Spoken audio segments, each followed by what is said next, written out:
Hey everyone, Eric Ocasio here with Leadership is Tricky, and we are back. And I have a returning guest, someone that I love having on the podcast almost every season now. Patti Tutalo. How are you doing, Patti? I'm good. Thanks for having me. Always. Yeah, so I sat right behind Patty at Harvard, where we met during some of our courses, and I was always intrigued with a lot of her responses and her very candid remarks back to the professor and challenging ideas. And yeah, I think that's where our connection started. And you've been a repeat guest on the podcast, so thanks for always saying yes. Mm, Thank you. It's Cool. interesting how you saw me in Harvard too, by the way. That's hilarious. Yeah, I mean, Candid responses. you challenge the ideas that were out there, and I always thought they were well thought out and profound. You weren't just being disruptive, right? But positive disruption is always good too. Yeah, but it was always well thought out and honest, and I enjoyed that. So Thank you. yeah, you always perceive people from different lenses, and we're always harder on ourselves. So yeah, cool. Yeah, so welcome to season six. I can't believe we're this far along in the Leadership is Tricky journey, but season six, and we're here. And you signed on to come back and let me capture your story. So I want to say thank you up front. And yeah, so let's get to it. We're gonna, stay with the same format that we've been going with for the last two seasons. And today it's, let's talk about young Patty and where you come from and how'd you grow up? Yeah. Um, so I am originally from a town outside of Pittsburgh, Pennsylvania, Irwin. So very blue collar town, blue collar family. My dad was worked in construction, and then my grandfathers were all steel mill workers and things like that. So the reason that is really relevant to my story is I was taught young how to work hard, and that shows up a lot in throughout my career. Of not only there's a good side to that and there's a bad side to that, right? But yeah, it was really modeled for me that dedication to your employer and your people, which is what my dad, he was in a supervisory position there, and he had, big, relatively big crews that he had to manage.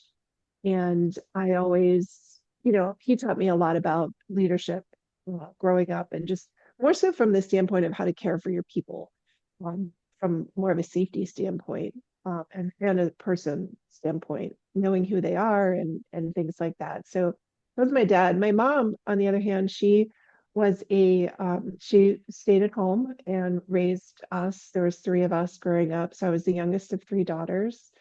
Um, my oldest sister was 7 years older than me. She actually went on to the Air Force Academy and served for 5 years in the Air Force. My middle sister, um, she went to a local college and now she's a teacher.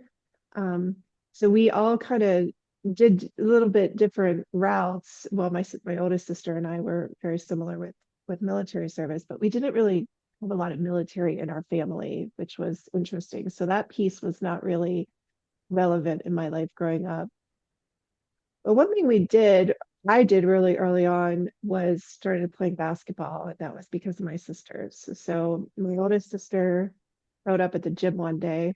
I don't know what year she was, but she showed up at the gym and the Catholic high school coach was there and saw her height. And she was 6 foot. And um, he's he's like, you need to play basketball. And so she started playing basketball, and then that's what started all of my other sister and me playing basketball. And I will say that was a big piece of our lives. Playing We played year round, and we had an amazing coach, that high school coach. Rich Rosenstow was his name, and he has since passed, but he was a phenomenal coach.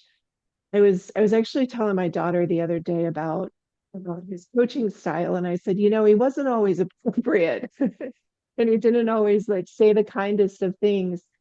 But I was so grateful that I could see through all of that and saw how deeply passionate he was about developing us as people, and making sure he gave us a path to college, and whether it be through scholarship or through, um, my sister and I both went to service academies. So he was a really big part of our life, growing up, just to in our family, I would say. I mean, when you spend that much time with your coach and your team, they're really your family. And still to this day, I was just home for Christmas and we got together with his wife and daughter, over Christmas. So, it's really, for me, that was a big modeling, I guess, of who I am today, is my basketball.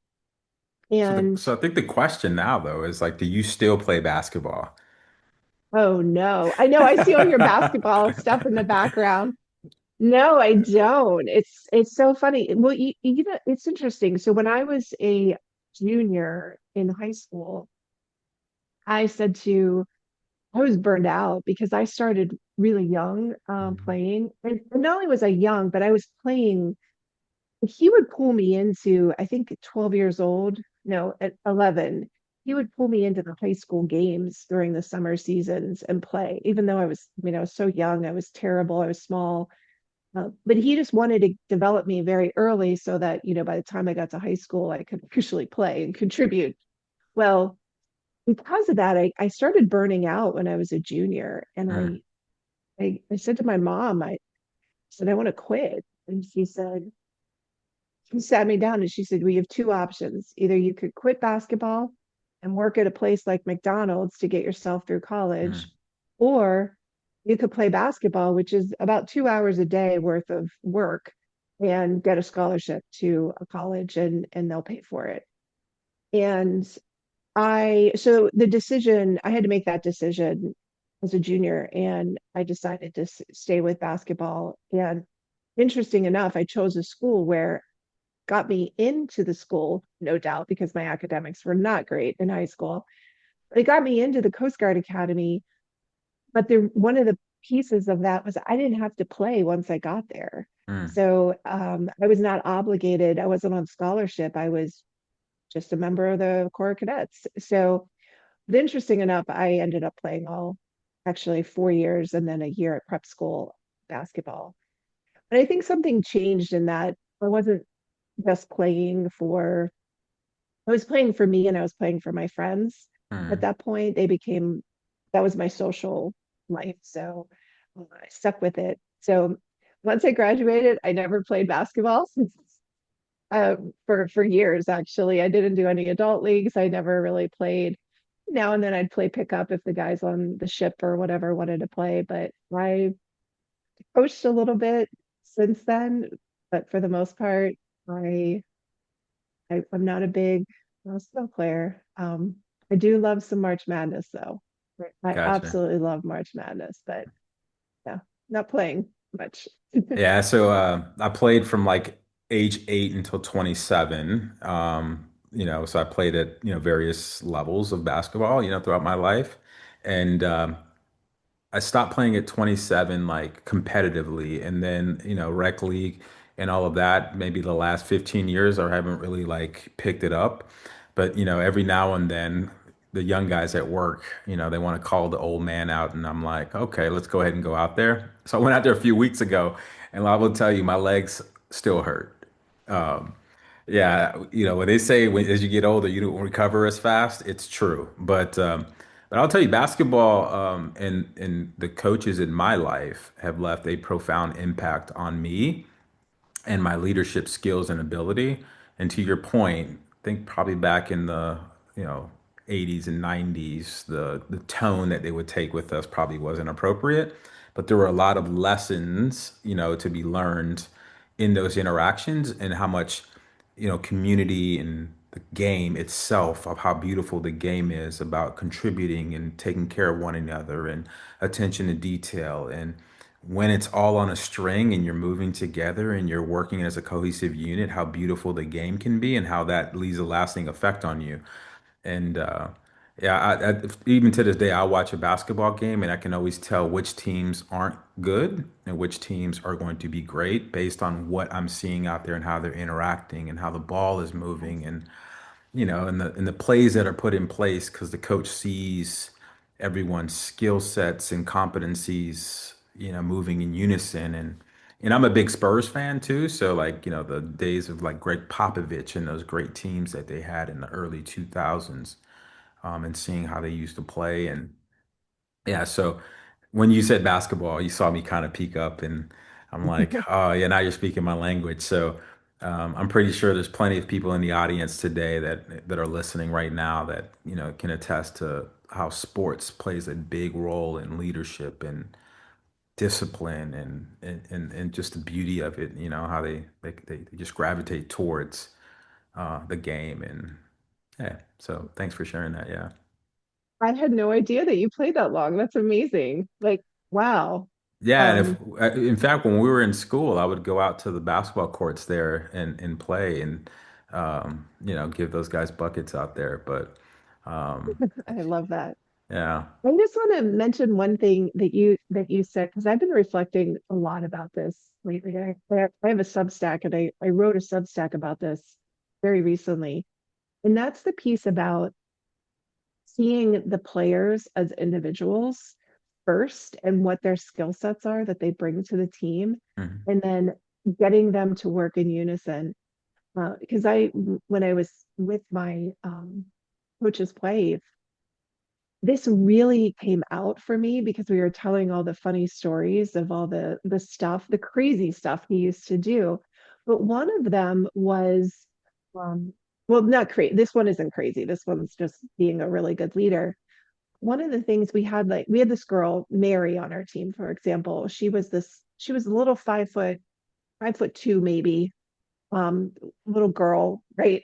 But she was speedy as anything, right? She had so much speed, she had so much fire.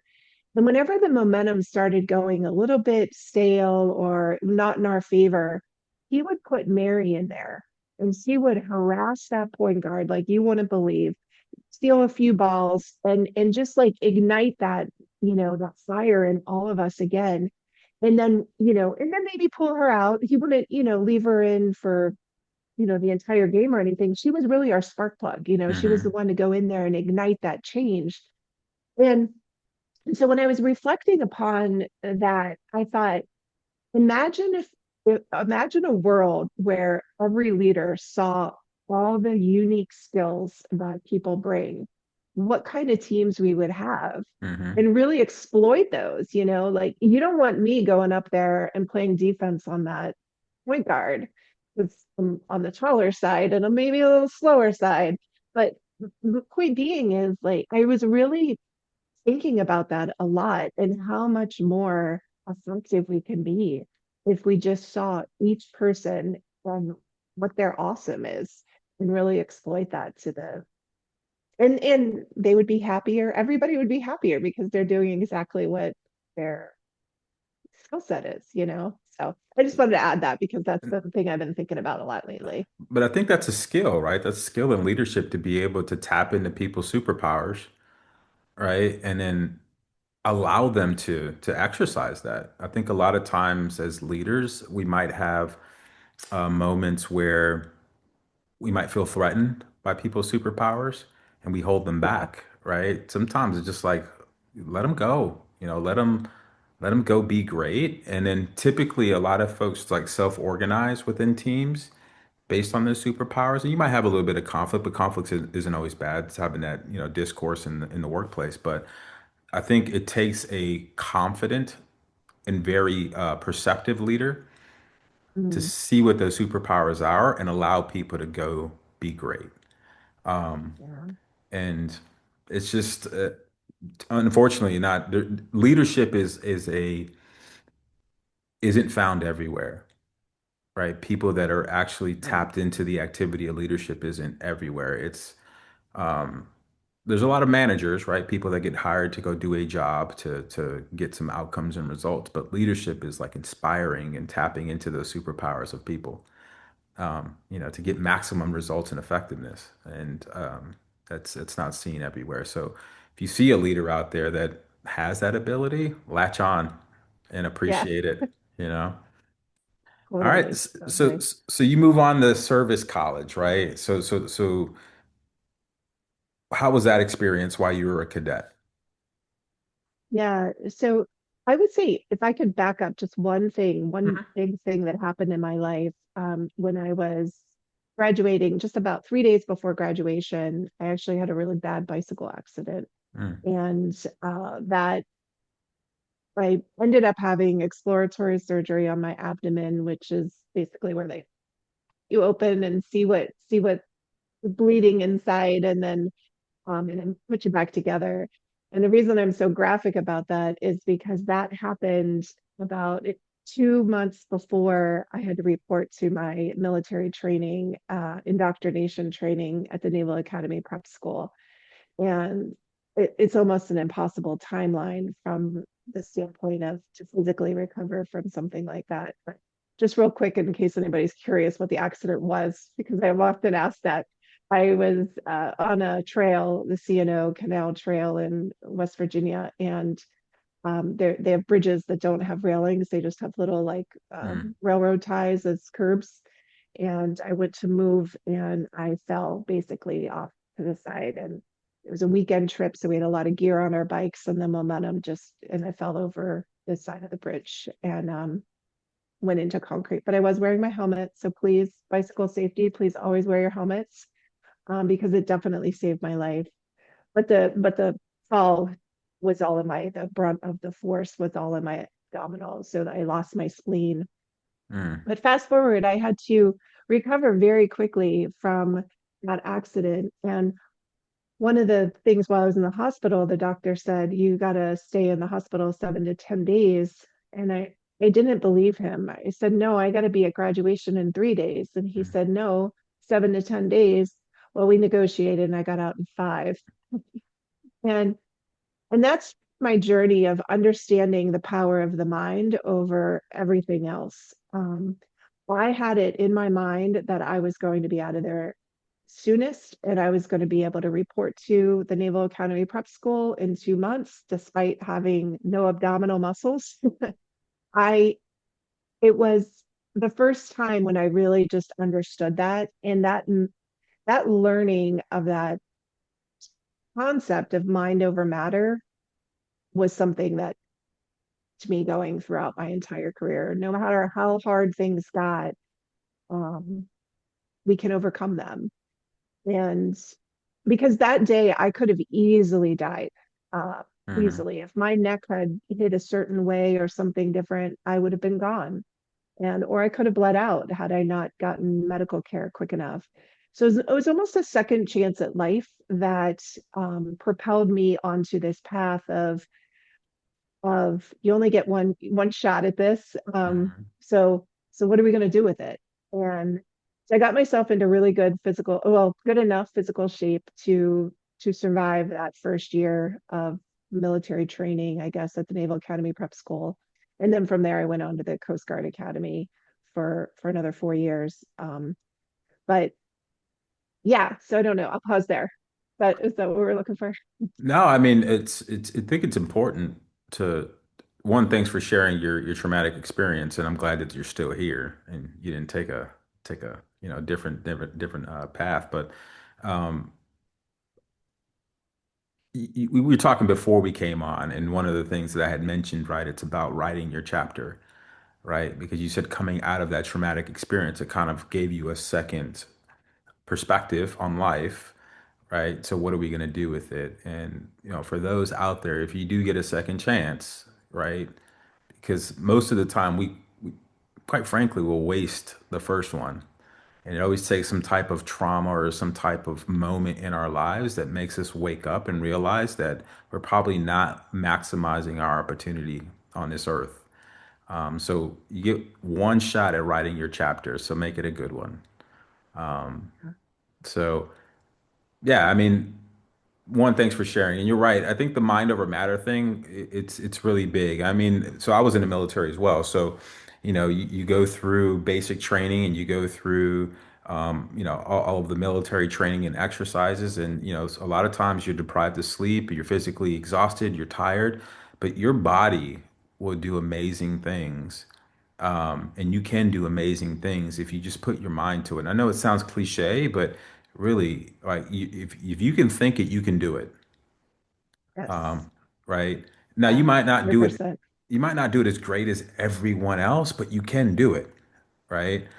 And there's just varying degrees of what your body's able to allow you to do because it could be genetics or whatever the case may be. But if you can think it, you can do it. Yeah. So That is truly the message that my God is there's really nothing stopping me because it and not to mention it's all perspective too. That's another mhm, piece is no matter how bad it got, I would always think back and be like, I'm here for a reason. I'm in this moment for a reason. Don't whine about it. I remember this one time we were in Newport, Rhode Island, where NAPS is the Naval Academy Prep School, and we were marching, and it was so cold. It was so windy. It was snowing.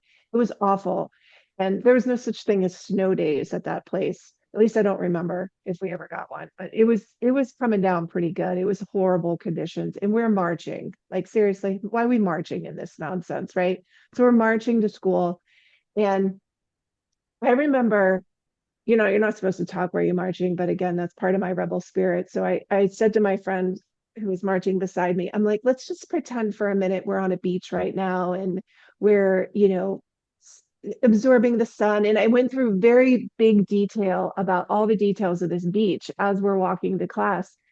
And it is it's so powerful. The mind is so powerful. You can remove yourself from that situation in a second just by going somewhere else in your mind. So it really taught me a lot about the power of the mind, and we can overcome anything if we put our mind to it.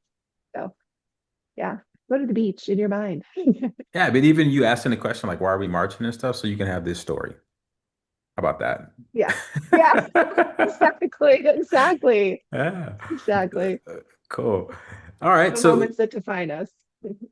all right. So let's stay in this moment, right? So what was it like for you as a cadet? It was hard. I mentioned academically. Yeah, I always say if anybody says it's easy, they're weird. It's just a hard place to go through. Um, the hardest part for me, well, initially it was physically. Hmm. It was physically hard.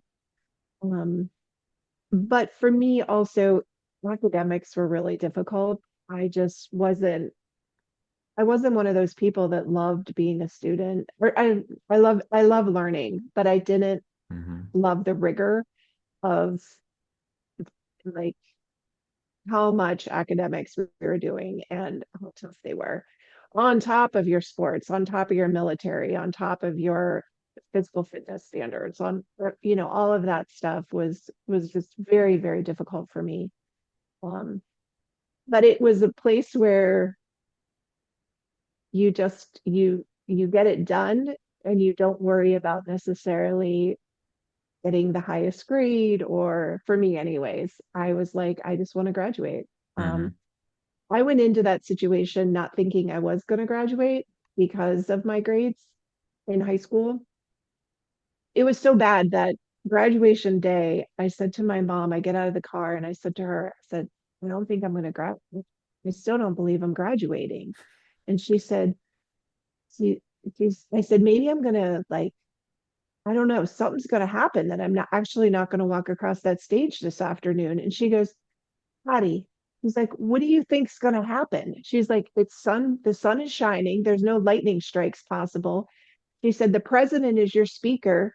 So there's no cars allowed on campus. You're not going to get hit by a car. What on earth is going to happen? I said, I don't know. I just am worried I'm not going to graduate because I was in such disbelief that I actually completed the program. So, but I did. I graduated and it was great. But it was a very, very difficult time for me. So So your mother sounds amazing. right? She talked you out of quitting basketball, right? That got you into the school, and then, right, was probably by your side as you were, recovering from the bike accident, right? Got you to Oh yeah. your Naval Prep Academy, and then, right, got you across that stage and had to talk you into going to graduation, right? She helped you see your greatness, and she sounds amazing for Yes. that. Yeah. Always, always. She was always the one to encourage, but also whenever life put a barrier up, she would say, "How can we remove the barrier?" No matter what that barrier was, like let's remove it. Well, so yeah, she was, and she still is. She's still one of my. I I talk to her probably way too often. It's funny that you mentioned barrier because now it just sparked something in my head. I was just looking at, I have a one, remember those red books they gave us at Harvard to write all our notes in? Mhm. So I looked at one of the first ones that I had, and it was during one of our sessions, and I actually wrote down invisible barrier in quotes. And you had mentioned during one of our sessions, I forget the lady, I forget her name. It's okay. I'll remember it and I'll throw it in the description below. But you Is had it talked. Iris Bonet? Yes, it was Iris Yeah, Bonet, she's and my favorite. yeah, and you were talking about a story about how we put invisible barriers up all of the time, and how do we knock down these invisible barriers as women. And I wrote that down because I had just had my daughter, right, who was a year old at the Mm. time, probably. And I was thinking of that the other day because I was just thumbing through the book and I saw that and I put your name next to it. And so talk about that a little bit more because you just mentioned it again. What are these invisible barriers that we tend to put up? I don't know what I was mentioned, why I mentioned that. If I remember the context. Well, I think there's real barriers and there's the invisible ones. The invisible ones are those that we might perceive as barriers, but Mhm. and maybe this is where hopefully this is what the conversation was about because when you said that, that's what I thought of. Um, so one barrier that my mom helped me get through is all my medical to even get me qualified to get in. So that was a very much a very concrete thing. Like, how do we get you through this? And she navigated it with such grace, and she put a little power behind her voice, and Mhm. she shot down with this one foreman and got that through. But on the invisible side, I mean, especially for women, there's a lot. I think about my younger years in the military and having to almost give up who I was and comply or fit this box. And if you didn't do that, then that becomes a barrier. Right. I'm trying to think of a better example, but like I just think about how they sat us down and they're like, you need to dress a certain way, you need to not wear makeup, you need to not be in the same room with a person of the opposite sex for, with the door closed because everybody's gonna think you're sleeping with them. And it's like, did you do that to the guys? Like, is that same Mhm. conversation going on with them and how to dress appropriately in civilian clothes? And so I don't know if that was kind of what we were talking about but there's a lot of different, I want to say maybe standards that are different for for better genders, different genders. Yeah. Yeah, I think that's really a good. I mean, it's a good description of it, right? It's because there's different sets of standards based on gender.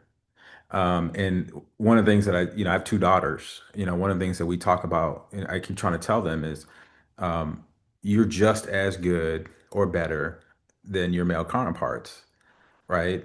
Um, and I try to let them see their greatness in themselves. And like we go through like words of affirmation every day of, being curious, Mm. being smart. And then I always finish up, they always say their pieces. And I say, go be great. Right. And, one time my daughter came home and talked about, Dad, I'm not as good as a boy. I was like, well, why do you say that? Right. And we had a whole conversation about it. But, for me, having two daughters, probably the best thing for me is now I see things from a different lens and I want to Mm. propel them into their greatness and their bigness, right?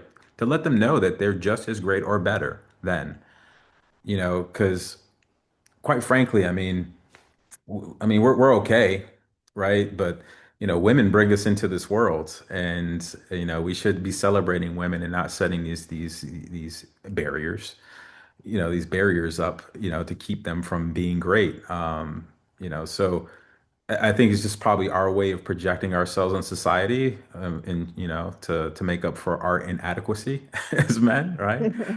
Because when we had our kids, really, my wife kept that kid alive. It wasn't me. I was kind of useless the first few weeks, and then until I could like get in there, and my wife wasn't breastfeeding. But other than that, we're pretty useless. No. Well, I think what you're doing though is so important in trying to give them the affirmations. The only thing I would offer is whenever you Mhm. say the standard should not be male, but rather you could flip the words and say he is just as good as you are. Um, Sure. Yeah. like because we always make the male the standard Hmm. and how do the women stack up to the male standard versus imagine if she was the standard and how does he compare to her? Um, especially because she probably brings those different qualities such as maybe a little more empathy than or the feminine leader versus Hmm. which is more caring and compassionate or so she becomes the standard. I always think that I always love it when I hear those things because it's a reminder to me, like my words, like what are my words that I'm using in this moment? Because our Hmm. default does go back to that. So I appreciate you saying that because that's it's a really good topic, I think. I mean, maybe not for right now, but like in general is how we speak to our girls and empower them and our boys, Like I have one of each. So we we have a lot of fun discussions on this stuff. Fortunately for my children, sometimes mom's in that line of work. Oh, They see you coming like, all right, run. But no, no, I think that's important too, because I think that's something that I'm going to take away from this conversation, right? It's how I measure my kids up. I should be measuring others to my kids, right? How do they stack up next to you, right? And go lead, go be up front, right? I remember it's kindergarten, right? Going back to kindergarten, my kids are now 11 and 9, right? In kindergarten, we met with a teacher, and the teacher was telling us about my oldest daughter that she was pushy, right? And I took exception to that. I'm like, well, you're not telling that to the little boys, right? She's just leading, yes. right? Now, knowing my daughter's personality, right, she is very dominant, right? Which is, I mean, when I told her it's not a bad thing, right? And any overdone strength could be a weakness or developmental area, but Yeah. I tried to empower her to be like, go be who you are and go lead, and we'll be all right for it, So, all right, cool. I know we're I want to stay on your journey, right? So, all right, so could you kind of skip forward to like, you've graduated, now you're in the mid of your career, right?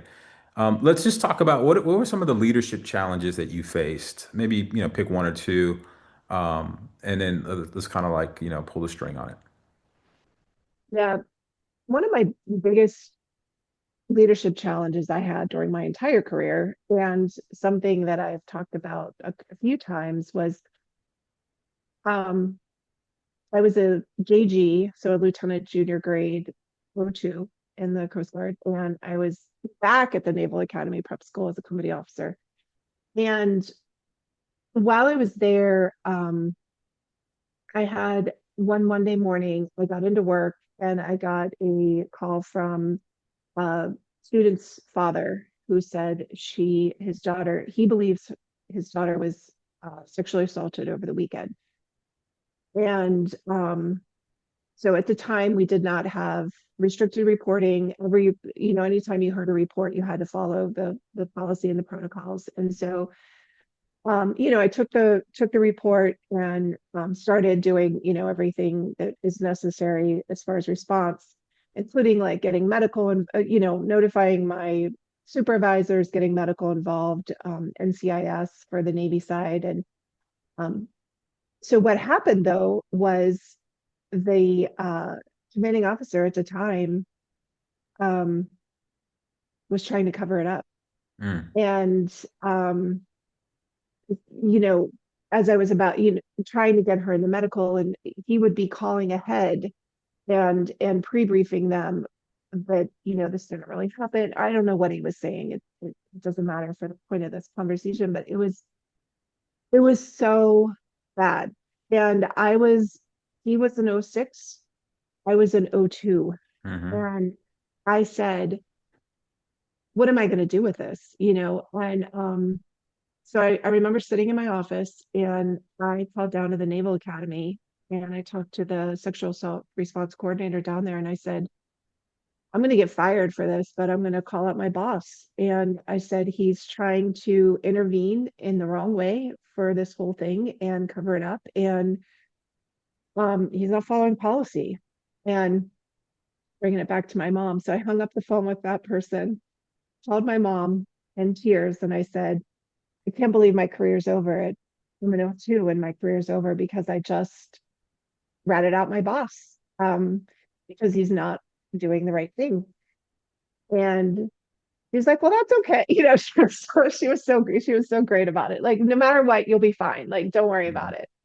And so then I hung up with her and then I called my Coast Guard boss, which grateful that I, had a really good boss over in Coast Guard Academy and Missions, Captain Sue Bebo. I called her up and I said, this is what's going on. And I'm gonna like get emotional thinking about it. She said to me, she goes, Patty, you did the right thing. He needs to follow the policy. And and that support. And then I was like, okay, I'm not gonna get fired, maybe because she's my boss. She's my true boss.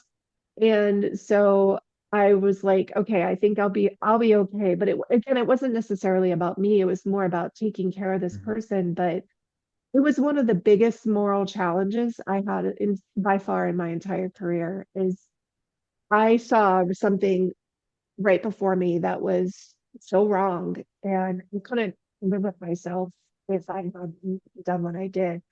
Um, anyways, fast forward, there was a few other issues I think that went down at that school and the Coast Guard Academy actually pulled out for a period of time because of the loss of confidence. That commanding officer ended up getting relieved of duties. But it was bad, and it was one of my biggest challenges in my career is how do I navigate this when something is so wrong. So Yeah, yeah, that uh, was probably my biggest. so I would commend you, one, for your courage to protect that survivor, even if it risked your career. Because, right, there's always that fine line between following orders and actually doing the right thing. Yeah. And most people don't have the courage to stand up to what is wrong, and they're complicit, right? And a lot of people get away with it. They get away with doing what is wrong. And there's been a few times in my career where I have stood on my sword for others, even if it meant me risking my career. Yeah. Right. And so I commend you for that. And thank you for Thank you. sharing and being vulnerable and one and protecting that survivor. Right. Because ultimately that's what that's what we're set out to do. We're put in leadership positions to protect those under our care. And that's what you did. So I just hope that one, they appreciated, what you did. And I'm sure they appreciate what you did. And good on your mom for coming through once again to talk you off the ledge. Because everything is going to be okay, right? Everything Yeah, works out when you do the right thing. So yeah, thanks for yeah, sharing. totally. Yeah. Yeah, and that situation became the sort of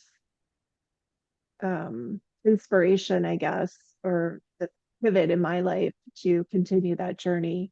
And Hmm. so that advocating for others became the theme throughout the rest of my career. No matter what job I was in, I was that person that could hear the stories and then say, okay, what are we going to do about this? Hmm.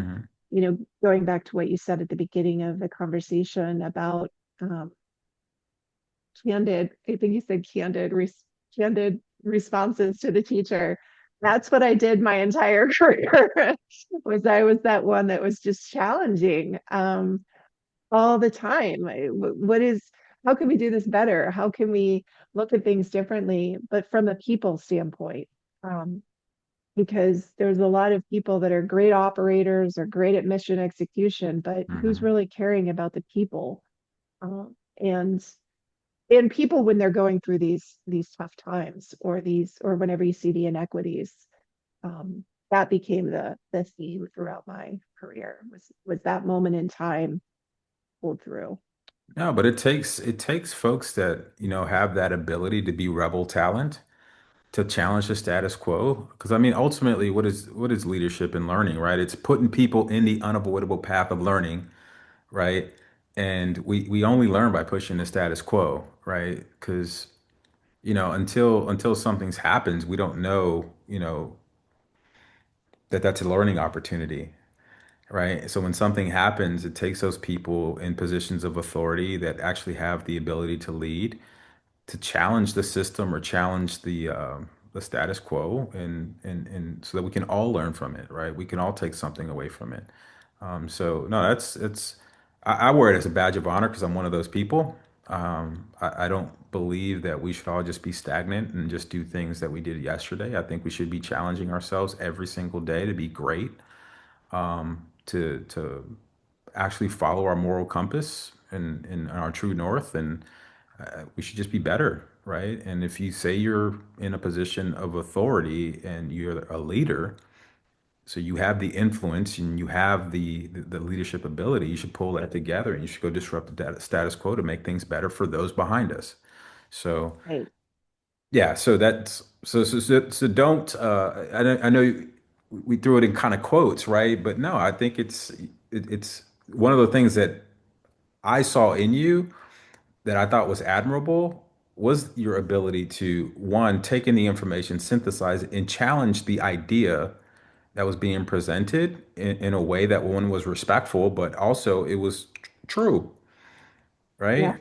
And it changes the perspective of others, that also looking at the same problem, that there's more than one way to look at it. And I thought it's great. It's great that you did that, right? We talked about pivots, right? So you made it all the way to what grade? O5 commander.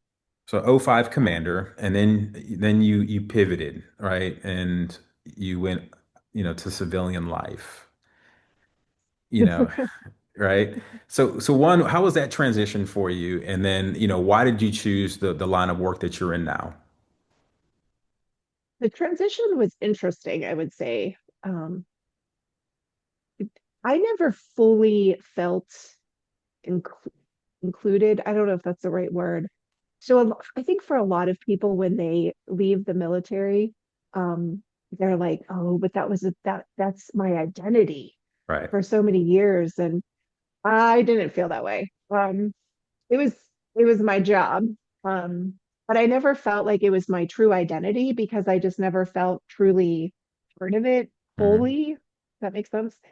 So when I retired, I'm like, wait, who am I then? Like I'm not that, but who am I over here? Hmm. So it was a lot of, I say, meandering time. So I spent a year or two kind of meandering, which I'm so grateful that I had that time to figure it out. And then COVID happened shortly thereafter.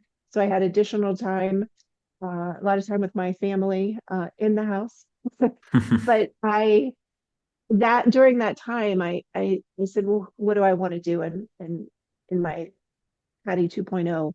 And that's whenever I figured out I knew I wanted to have my own business. I just didn't know what that looked like. And it's still evolving still to this day, but I started a consulting company and also doing some coaching as well. The consulting company is really focused on all the stuff from my career, that story. It comes back to that story at NAPS where um, so one of my passions is just helping cultures, I'd like to say in general. What that looks like is working with, for example, a maritime company right now on their sexual assault, sexual harassment response and prevention program. Um, and then I also did some work with like Department of Treasury on their DEI work. So that's sort of been the theme, and that's what where I arrive at my consultancy now.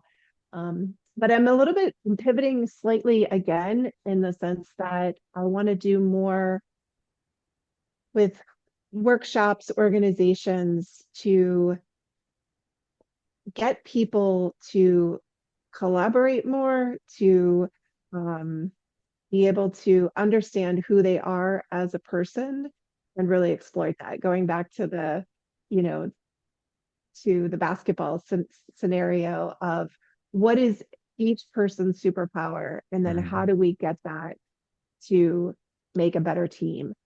Um, and I'm really finding that fun. So I do like retreats for people and corporations, and just give people time to just slow down, do that reflection, because what can come out of that is innovation. It's more self-awareness, Mhm. more collaboration. I think so many organizations, they compete against each other. It's like stop the competition, let's work towards collaboration. And even different businesses, like how many times are two businesses in the same space and they're competing against each other? It's like, no, imagine if you collaborated together, what would happen? It would be amazing. So that's where I'm at now with my business. It's Yeah. always changing.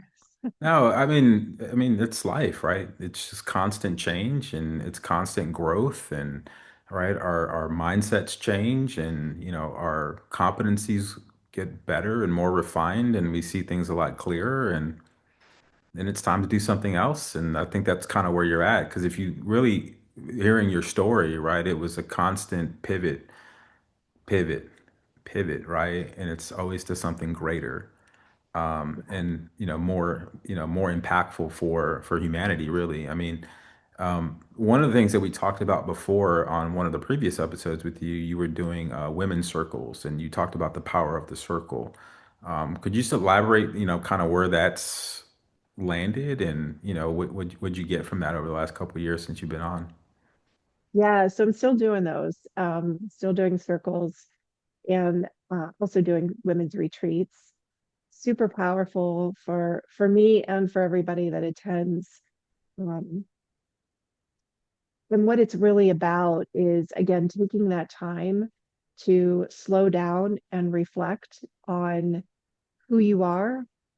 I think for a lot of women, well, I shouldn't say this, for the women that attend or that are attracted to my retreats and women's circles, Hmm. they're women who have kind of forgotten who they are. Um, we were talking earlier about the day-to-day life and how busy it gets, especially as moms or just with high achieving women. It's really hard to remember, wait, what do I want? And Hmm. so those retreats and those women's circles are really an opportunity to slow down and say, how am I doing with this? Is this where I want to go? And then game plan it a little bit, right? So get a little more concrete, like what's the plan from here? How am I going to get back on track with my superpowers and my desires Hmm. moving forward? But the other thing that happens during them is the connections amongst the women, and that's been pretty powerful too, because those when you lay down your sword and you lay down your shield when you are a little vulnerable from the heart space. It's amazing the level of connection. I think there's a lot of people in the world running around thinking that person is their dear friend and they can't, it's all superficial. Hmm. So it's a chance to lay that all down and really connect at the heartfelt center, heartfelt level. So those friendships that are built during those moments are lifelong, which has been really amazing to see. It's like to be able to watch it happen. I mean, I'm a part of it, obviously, but to watch it happen is the coolest thing ever to see these connections form. Yeah, and it's great to see your reaction just describing it, right? That you found your purpose. And that's an amazing, amazing thing to see right now, right? Because you only get that smile that you have right now of when you've actually found your purpose and you're living your purpose. Yeah. So, one, thank you for doing that. So, because I see it firsthand, in a house full of women, right? Even my daughters who act like they're already grown. But for someone like my wife who really sacrificed her career to raise our family, and then seeing her struggle with her identity over time, of like, who am I outside of mom and Eric's wife, right? Because especially me being Mhm. around the military and the government, right? It's always, Yes. you're Eric's wife. No, her name is Julia, right? So, but now that she's back, in the workplace and finding herself and her identity and seeing her superpowers and her strength, and one of the things, my heart is full for it. So I can just imagine, when they come to your retreats, being able to strip away all of the stress and the expectations and get down Mm, to who they are, amongst others that are doing the same, and kind of getting that meaningful connection. I could see how powerful that can be. So, yeah, thanks for doing that. That's amazing. yeah, it's been remarkable too to see how many um, people after those retreats they'll have so much clarity on like a business that they want to start or Hmm. a career change that they want to start. And you're and you know, you said the way I lit up, the way that they light up when they step into that thing, and it can be completely different. It could be an engineer that now wants to work and like start her own business and do something completely different, more of helping people. Hmm. um the way they light up and they step into that, it's like that's authenticity, right? That's their true calling or their true purpose. It's so cool, so powerful. I mean, if you think about it, though, most of the times we fall into the careers that we have, but it's not that we're passionate about it. It's just something that we're good at, Mhm. right? And we've become accustomed to doing it every day. I say it today, I fell into IT. I was good at it, right? I did it in the military. I got out. Got an IT job. But am I passionate about it? Not really. I'm good at it, but I'm not that passionate about it. I'm passionate about this, right? I'm passionate about, Yeah. so this is why I do this, is because, I want to live my purpose. I want to live my passion to serve. And yeah, so just think of all the other billions of people out there that go to their 9 to 5 and they're not really passionate about it. They just fell into it. So Yeah. when you can get into a safe space and you can strip away a lot of the stress and a lot of the, I say it again, expectations, because there's an expectation for me to be the IT guy, in the government. But when I can strip it all away and then just be vulnerable and talk about the things that I'm passionate about, that's how things like this is born, right? Yes. With an iPhone in the UK with my buddy Steve saying, "Hey, let's do this leadership podcast and let's turn it into something," right? And this is where I get passionate about. But just think of all the other billions of people that wish they could have that space to be vulnerable and strip it all away and then walk away from it and just step into their bigness, even as scary it is. But now they have a network of people they can lean on, Yes. so Yeah. yeah, it's awesome. You're making me want to do men's retreats too. Do them. We Yeah. might be doing them. Yeah. Yeah. Do them. I mean, there's plenty of guys just like me that want to be in a space, be vulnerable, and strip it all away. I mean, because a lot of the pressures that men feel as well, as having to be the Yes. provider and being, the father and being the great husband and being the great friend and being the strong, always. Yes. You know, there's very little space for us to be who we truly are. Yes. Yeah. So, There is so many expectations for yeah. men that if yeah, given the space, imagine what could evolve. Like Mhm. it's them connecting to heart center. Oh, that would be so cool. Yeah, supporting each other genuinely. Because there's a lot of data out there actually about loneliness, and it's stronger for men. I mean, not Mhm. stronger. It's more grim for men than it is for women. Women are much better at the overcoming loneliness than men, and it's only getting worse.